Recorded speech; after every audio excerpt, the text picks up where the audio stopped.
Arlene Castellano, a licensed realtor in the state of Massachusetts. Buying Me Casa podcast is an informational platform for home buyers. The goal is to use social media to bring awareness to the public on the home buying process and its resources. Welcome to Buy Me Casa. I'm your host, David Failey. And with me today, a guest speaker is going to be Arlene Castellano she's a realtor from Maria Cunha Real Estate Agency here in Springfield, Massachusetts. So, Arlene, welcome to the podcast. Thank you for having me. I really enjoy being here. Well, can you give me a brief description of what got you into the real estate business? Very quickly, there is a huge, long story behind it, but basically I was unhappy in my previous profession about 5-6 years ago. I was in insurance. I hated it. Went to buy a house, and the person I purchased the house with, who is now my manager at Maria Cunha Real Estate, I saw how he was in business. He seemed so laid back. He seemed to be enjoying life, and I wanted it. So I bought my house. About 2 weeks later, quit my job and got into real estate. That's a big leap. That is. And it hurt for a while. It was definitely not the most planned idea I've ever had, but it worked out in my favor. And now, 5 years later, feels real good, right? Hurt feels good. And it feels real good now. But now I'm on the board of directors at the Realtors Association, and I run the Young Professionals Network. So I spend a lot of time helping other realtors new to the business build. And being a part of the board of directors, I get to know what's going on in the area and be a part of it all. Awesome. Yeah. That's a very, very good professional achievement. Very proud of you, Arlene. I'm very proud too. Excellent. I went through a lot these past few years, personally and professionally, and to still be able to get to where I am at has been an amazing experience. And even going through all that bunch of difficulties or obstacles, which is let's call it minor inconvenience. Yeah, we'll call it that. Even with the minor inconvenience, you're still able to provide excellent customer service. I try to. Yeah, I really care about what I do, which is what was important to me getting into this business. Is I didn't want just another job. I wanted life fulfillment, and this gives me that. How was your experience going through the process of buying a house? How was your experience with your real estate agent, and how did that impact you to want to become an agent? It was like working with a friend, which he was. I mean, it was Elias Cunha, Maria's son, and I knew him growing up. So it was working with a friend. And it was a great experience. He was very kind and answered all my questions and spoke to me, didn't speak down to me. He was very upfront and honest and got me where I needed to be.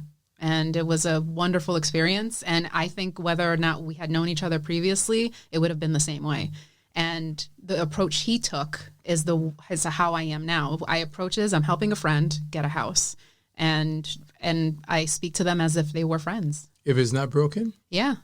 And they become friends. My clients become friends. And that's the beautiful thing about this business. And when I was in insurance, a client was a client, and there were clear lines. You know, somebody else owned the business, and there were clear lines. You can't fraternize with the clients in any sort of way.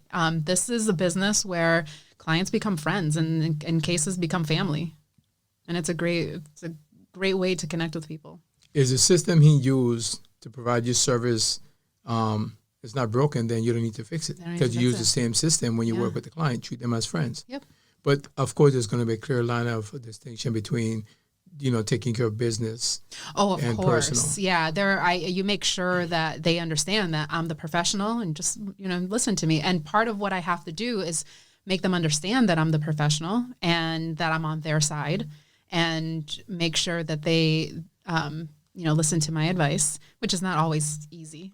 People are resistant. They don't want, a lot of people think they know what they're doing. But it's part of my job to make them realize that. They know what they're doing until the brick come across and hit them in the head, right? And it happens. There's times when I tell them not to do something, and they either think they don't really understand what could go wrong.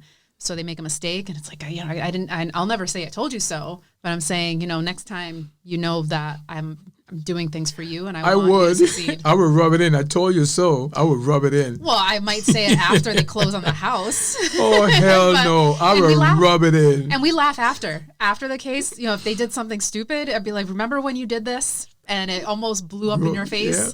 I was So like, you get a chance to laugh. thankfully, my experience got us out of that situation, which is, being in the business this long, is people mess up all the time across the board. And part of what I have to do is figure out how to make it better. So how to fix it. Exactly. So I spend a lot of time fixing things that, because of mistakes other people have made. How long ago did you purchase your home with Elias? It was 2014. So 2014. 6 years ago. Can you remember when you were introduced to the offer to purchase? Can you remember that? No, honestly. The reason I can't, and I say this in first-time home buyers classes, it is such a stressful experience that it's a blur. Everything that comes across you is a blur, which is why real estate agents, realtors are important, because we help clarify things in the moment. But honestly, I don't remember signing a document. I barely remember finding the house. And a lot of it is because it's such a stressful, and it's a good stress because you're looking for your house and it's happy stress, but it's stress no less. So when Elias gave me the offer, he just went through it like I would with a buyer now. Here's who you're offering. This is the address. This is we're going to go through that now. And I know he went through it because I signed off on it. But the actual remembering of that whole thing, I know it's gone. Well, that's exactly why we're here today. Yes. And this is why we have the podcast.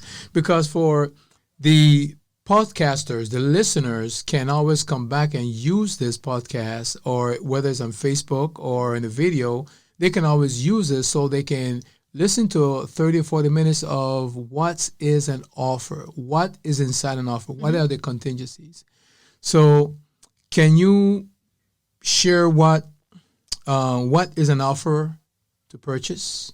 Yeah, sure. So that's a big question. There's a lot of components to that, but the basic offer is what you're giving the seller, what you want to give the seller in order to purchase their house. And in that offer, it has every single detail that you're offering them. And that's how much, what you're going to do for a deposit, dates and all that. And we can get more into that. But the basic idea of the offer is just to present to the seller what you want to give them to get their house. That's why they call it offer, because I'm offering you this. Yes. In other words, to secure and to purchase this property. Or for you to say, well, we're going to accept it. That way they're not in between taking other people's offer. Yes. So if your offer is enticing enough, they're going to say, you know what, we're going to accept this offer so we can continue negotiation. So the offer doesn't stop there. The offer is just the beginning of a dance, beginning of the negotiation process. Well, see, right now, that's an interesting point because the way the market is right now, it's a heavy seller's market. So what that means is there aren't enough houses to meet the demands of buyers. So what we're seeing now are multiple offers on properties. So you find this house, if you like it, chances are 10 other people like it, and there are 10 other offers on the property. So you put in your offer, you might not have that dance. So it might just be, that's your only chance. You got to go in at your best for that house, and you might not get the seller to engage with you. So for the simplicity of this, let's keep it as the market is just a stable, regular market, because I know this market is not going to last forever. So if anybody listens to this podcast during this period of time, I just want them to understand what the offers is. Sure. And when the market, they're going to just deal with the market as the market presents itself. Yes. So let's assume that the market is just a regular market. It's not a buyer-seller's market. People are just buying and selling it all. So the offer is just the initial stage to start that dance. Yes. So what comes after that? It's important to break down what's in the offer. It is not just the number. It's not a house is listed for $200,000. I'm going to give them $200,000. There are many components to your offer that are important. aside from the number. Obviously, the number is the biggest thing sellers look at. They want to make sure they're getting what they want, but it also depends on their situation. So the first thing in the offer, the first line is their name. I'm offering this person. Usually we just put seller of record officially. So, when we present the offer, usually we don't know their name up front. So we just put seller of record and then the address.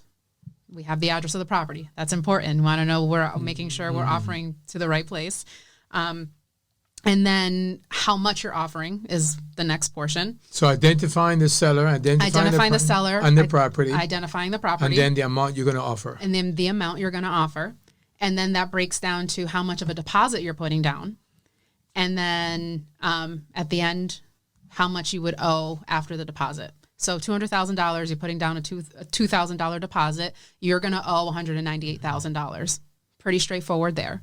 And then the offer continues to break down the contingencies, which is one of your questions. The contingencies are what needs to happen in order for the offer to go through and for the sale to happen. Okay. And we're talking, there's the mortgage contingency. So most people need financing to purchase a house. And you have to tell the seller up front how that's going to happen. Are they using an FHA loan? Are you using a conventional loan? How much of a loan are you taking out? So that's broken down into the offer. Okay. Okay. The next one is, when are you going to have your inspection done by? These are details the seller needs to know, and they can separate you from other offers. So if you don't need a full financing package, if you have a conventional loan, you're putting 20% down. That's a great loan package you have there. If you have FHA and 3.5% down, the seller needs to know this stuff, because when they're comparing to other people, they want to make sure they're getting the best possible option. So let me interject with a question. Sure.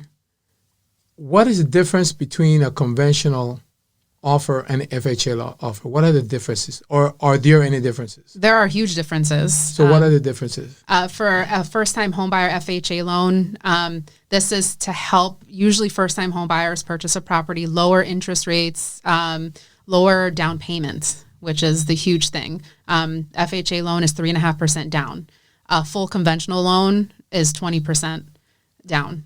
To a minimum of 5%. And there are other packages where you can go down to 3% for a conventional loan, and those work more like FHA. With a first-time FHA, first-time homebuyer FHA loan, and I say first-time homebuyer because most people would qualify if it's their first house for the FHA loan. That loan tends to be strict. The house has to meet certain standards, certain conditions in order for it to go through. What do you mean by meet? Is that meet in the sense of they're going to have the inspection is going to be different between a conventional and an FHA?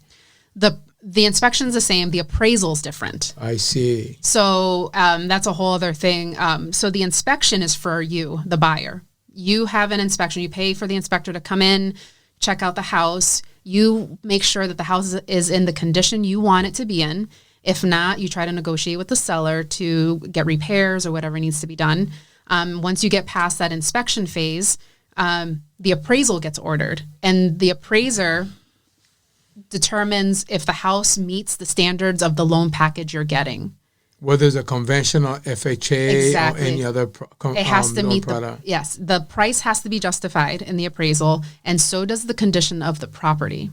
So with a conventional 20% down, like very rarely would they pick up any issues for the appraisal, because you're putting so much down. The bank doesn't really have to worry about any issues with the house. Because you're beginning with an equity. Because you're beginning with equity. With the FHA loan, you only have 3.5% down. So this house has to be move-in ready, basically. They can't have many issues. And if it does, they have to be remedied before the house closes, or you're not getting the house. And it could be simple things. It could be peeling paint. That's an FHA issue. It could be a railing missing off stairs. That's an FHA. Very simple things in many cases. So those are the conditions, right? So give me a quick list of the conditions that for FHA is going to require when you're purchasing a home. There's a long list of conditions. Oh, wow. Okay. But the ones I come across most, so when I go into a house with a buyer and I know they have FHA, there are a lot of things that I'm going to look at. the condition of the house, the roof, making sure the roof looks okay.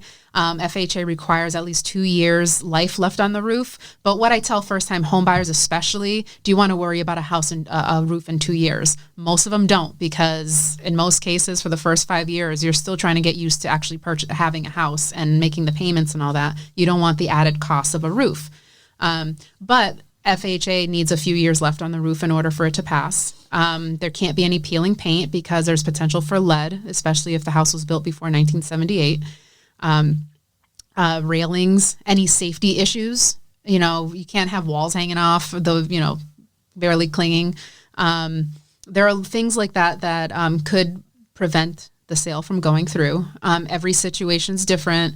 And every appraiser is different, which is what's tricky for us. So when I walk into a house with a buyer, I try to point out as like I'm an appraiser, things that might be an issue. But realistically, we don't know until the appraisal happens, because every appraisal is different. Every person's different. Every house is different. So what one appraiser might see, another might not. So we never know until, that's the part of the sale where every agent, we're just hoping for the best, because we don't know what the outcome is going to be. Yeah. I mean, my first sale was hilarious. But the sale was held up because of a doorknob. It was the doorknob to go to the attic, and the seller kept installing it incorrectly. The appraiser had to come out 3 times to check that doorknob. And the reason why is the door that it was on was a main door to get out the house. And if the doorknob doesn't work properly, it's a safety issue. So the appraiser pointed it out and needed the door to be fixed. My first sale was held up a couple weeks because of the door. So things like that can pop up. It does happen. So all of that starts from at the beginning of the dance with the offer. Yes. So when I put in an offer for a buyer, and it starts with me seeing the house with the buyer.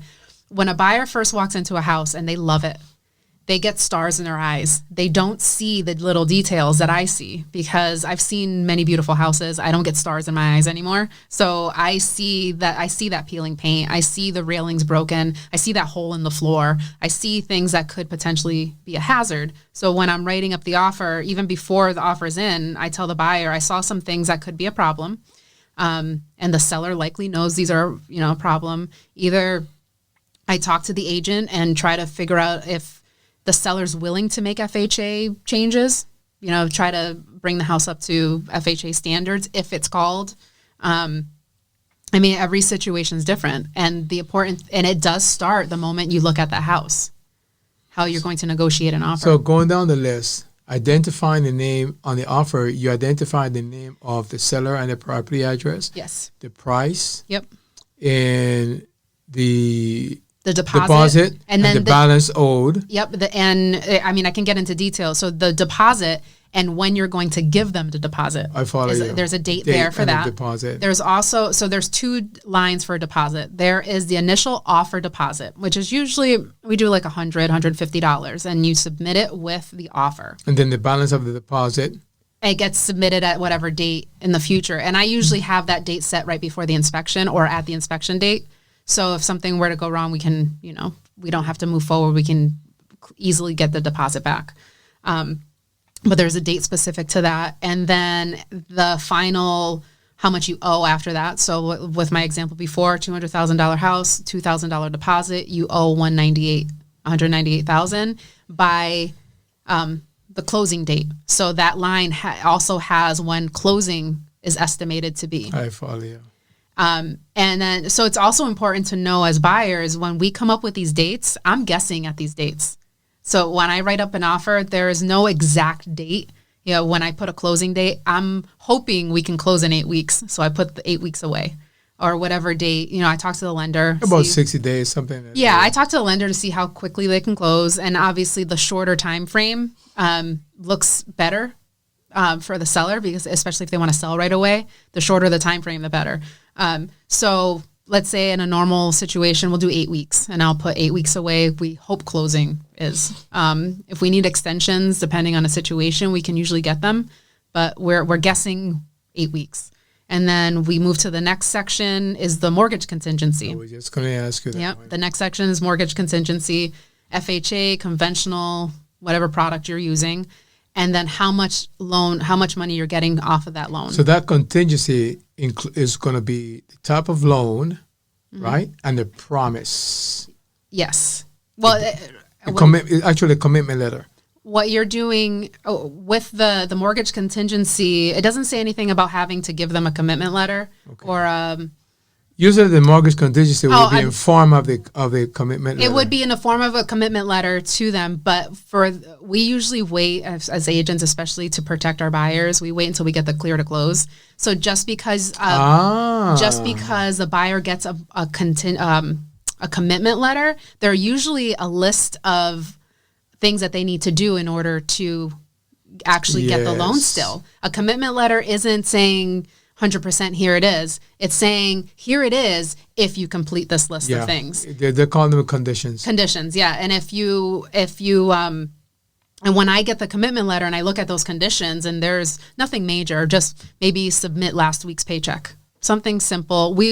I wouldn't extend the contingency date because they basically met everything. So you keep the mortgage commitment date close to the closing date? Yeah, at least 10 days before.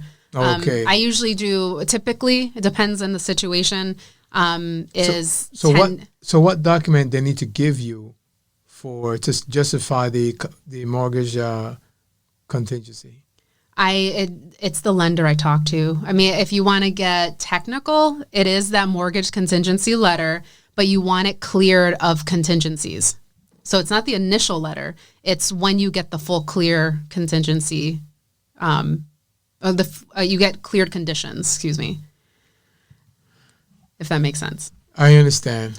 Because I could get a commitment letter pretty quickly once everything's done, but the conditions would be, we need the appraisal, we need to verify employment, we need this and this and that and that. Yeah. So it's technically not a cleared file yet. Okay. So we wait to protect our buyers as much as possible, and also depends if the seller is willing to let us push that limit, whether or not we can satisfy that contingency. What other contingencies are there?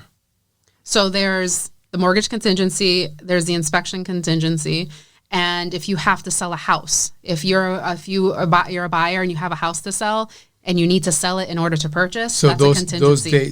That contingency we have is other clauses and dates. Yeah, there's a section in the offer that's called provisions, and then you add more detail.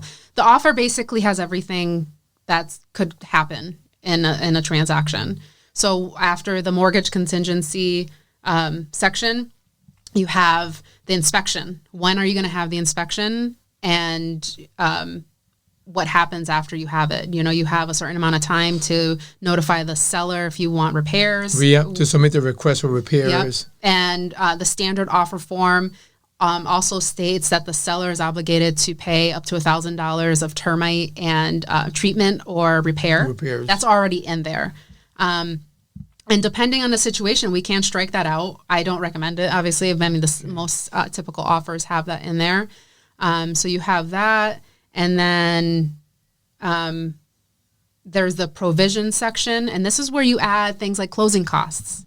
If you need help with closing, you put that in there. If you want the appliances, if you want the refrigerator, washer and dryer, you want all that in your offer. If you want, I always make this joke in the classes, everything that you could want. If you like that dining room table at their house, put it in the offer. If you want them to put a 1,000-foot statue in the front yard, put it in the offer. It has to be there. You can't have them sign off and be like, oops, I want this too, I want that. You have to have it all in the initial offer. Because the offer is a prelude to the purchase and sale agreement. Yes. Which is the contract. And the contract is basically an extended version of the offer. With more detail. A little more detail, of course. One detail would be, what condition does the house have to be delivered at closing? And it's usually just broom swept and clean. And that's just a finer detail that they get into. And then what else is in the offer? We have the closing date, mortgage dates, inspection, the provisions. So what's also tricky there's two different offer forms out there right now. Okay. And this is Most agents I'm finding use the older offer form that has a little less detail in it. And in that offer form, in the provisions, the older one, you want to make sure that the house has to appraise at or above the value of the house that you're offering. Or the purchase price of the purchase price that you're offering. Now, the newer offer form already has that in there, so we don't really worry about that wording. But the initial one, and I've run into this. What would they want to use the old offer for? People have habits, and they just, it's just what change, especially when a new document comes out. Most people want to see how it plays out, how it works. But I'm finding that more people are transitioning to the newer one, but there are also some details in the newer one that aren't as great as the older one. So it really depends on how you work, and you can't. Not saying that either one is bad or good. It just depends on how the agent works with it. But you want to make sure that the house appraises that value. Can you imagine the house is undervalued, that with that $200,000 house, and the appraisal comes back at 180? But you didn't have that contingency that the house must appraise at or above. Guess what? That seller could push on you and say you either have to come up with the $20,000 or you lose your deposit and you walk away from the house. So you're exposed in that sense. So that little wording, the house must appraise, can make a difference, especially later down the line. Wow. And we don't know that's going to happen until the appraisal, which is happening later in the process. So that's why very important for you to have that included in the offer at the beginning. Yes. So I would say that's the beginning of the dance. You just can't just come up and say, you know what, the dance is over, we're married. It doesn't work like that. No, you can't just say, here's $200,000, we'll work out the details later. No, we need the details now, because what you'll find purchasing a house is every situation is different. Every person's different. Every house, every lender, every bank, every attorney, every agent. So you have all these little working parts that need to come together. So if you don't have the details lined up in the beginning, things just go sideways. Not really only go quick. sideways, but you can lose an opportunity. You might get stuck. You can lose money. Yes. If you're a very strong buyer and you put a $5,000 deposit down and their details are not lined up, you could lose $5,000 before you even started. So in your professional opinion, what is the most important thing of an offer that you can give? To make yourself a strong buyer? That's a loaded to protect question. you, just to protect you. So you want to make sure that your deposit is protected. That's the biggest exposure you have purchasing a house. And say you put down $2,000 and that, the $150,000 house, $2,000 deposit. If things aren't lined up and you're exposed, you could lose $2,000 basically. Okay. And if you do things, you could potentially lose more depending on how the offer is written, how things are. It's really, with the second offer form that I was talking about, there is a clause in there. It's called the default clause. And if the buyer defaults, you could potentially lose up to 5% of the purchase price. Right? Even if you only put down a $2,000 deposit, you're exposing yourself. I always strike that out. I strike that default clause out, unless their deposit is more than the 5%. I want to limit them to only 5% or less. So it really depends on the situation, and I hardly come across it. But that default clause you could potentially lose more than what you put down for a deposit. So I guess we're coming to a close. And as far as I understand, the very most important thing about an offer is protecting your deposit. Is protecting yourself and your deposit, yeah. And the second thing is going to be understanding what goes in the offer and meeting those contingencies, understanding the provision, and making sure that the wording is clear. That way your deposit is protected. Mm-hmm. You as a buyer protected, whether you're an experienced buyer or brand young first-time home buyers, because we do understand that if you've not been a homeowner for the last 3 years, you're considered to be a first-time home buyer. You're outside of the loop. Yep. Don't care if you bought like 10, 15 properties in the past, but within the last 2 years you didn't own one. You are a first-time home buyer. So protecting yourself, protecting the deposit, understanding the provisions, making sure the wording is correct, Yep. and meeting those contingency dates. And if you can't meet those dates, have a conversation with your real estate professional so they can aid you and request for the proper extension. Absolutely. Yeah. And as long as the reason for the extension is reasonable, most sellers will understand because they don't want to start from the beginning again. Because if they let you go as a buyer, they're going to have to start from day one all over again. And that's a whole different dance and a whole different person. That is a whole different dance, a whole different person. But it's also important to know that your offer should start before you write anything down on a piece of paper. You should have hopefully an experienced enough agent to make sure that you know what you're getting into. Especially if you have an FHA package. I've had agents, they'll just put in offers on any property and their client wants. And their clients end up getting screwed because that house is in such a mess. It never was going to pass FHA. So it's important to know what you're looking at, the condition of the house you're offering. This all needs to happen before you put in that offer, because you could, let's say you have every intention on purchasing this house. You pay for your inspection.